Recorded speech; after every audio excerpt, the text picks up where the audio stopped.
Hello everyone, welcome to Science and Tech series with Dr. Vivek Rana. Hope you are doing well and all geared up for upcoming prelims examination. Topic for today's discussion is from health section.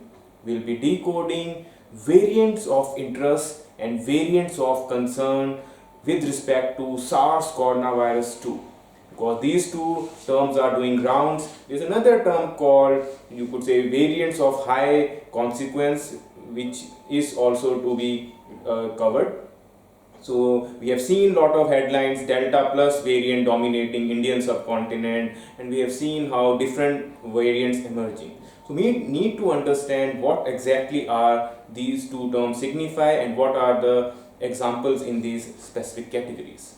So we all know change is the only constant in life, and mutations are considered as ultimate source of variations. Generally, mutations are harmful or neutral. Rarely they give a competitive edge to an organism.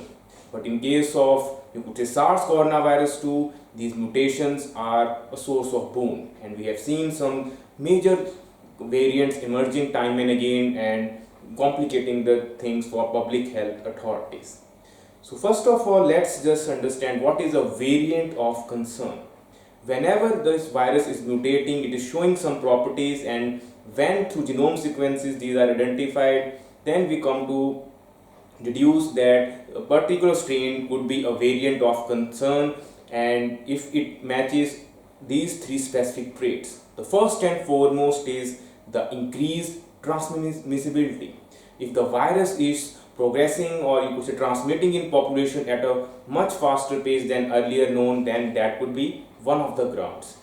Second, it is highly virulent strain. It means that it is causing more severe disease as compared to the earlier wave. In India, we could easily make out that the first wave, if you compare with the second one was more, you could say, the virulent or more destructive. And the third, when it is clear signs that the effectiveness of the available health and, you could say, the social measures are on check, and we can see that the available vaccine, treatment and diagnostic are not giving the desired result. The virus has adapted itself, and you could say the change in spike protein is helping it to evade the immune response, and the conventional methods are now proving not too successful. So currently the alpha, beta, gamma and delta strains are classified as the variants of, you could say, concern. And it is important to know where these originated, because currently, to avoid, you could say, stigmatization, we are not referring to the countries, we are giving them the Greek alphabets so that it's easy to communicate, because it's not easy when I say B1.167 mutation of strain is causing destructive wave in India. It's easy to use a single Greek alphabet so that it's easier to communicate as well. So alpha strain was detected in UK, beta in South Africa, gamma in Brazil, and delta we all know in India. So make sure match the following or incorrectly matched question can be framed on these theme. So you should be ready for it. In variants of interest, it is clear that the virus is now spreading in multiple clusters, and it is almost, you could say, as in having a community spread, and has already been detected in multiple countries. So it is very likely that in coming future it could be transformed into a variant of, you could say, concern as well. So it's an emerging problem. So currently, you could say the eta, iota, there is a kappa as well as lambda, epsilon, which are currently in this category. Once again, it is important to know where these particular strains originated.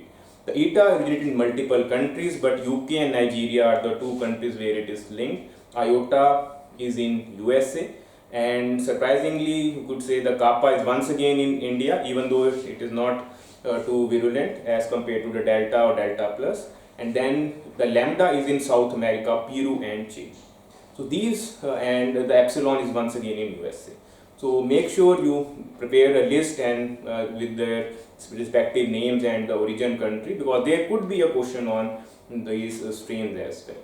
And currently there is no such mutated strain which is classified in the variants of, you could say, high consequence, and hopefully it should stay like that. So this is what we had in this specific lecture. Make sure you also revise the theme mutation, the Hugo de Vries mutation theory in evolution, genome sequencing technique, because it is through which we are decoding these viral strains, and the basic properties of mutagen and mutation, that they are rare, recessive, recurrent, and generally harmful for organism. If you have any specific doubt related to this theme, feel free to ask. I will like to help you out. I hope this session was useful in some way in updating your current knowledge. Thank you very much. Have a nice day.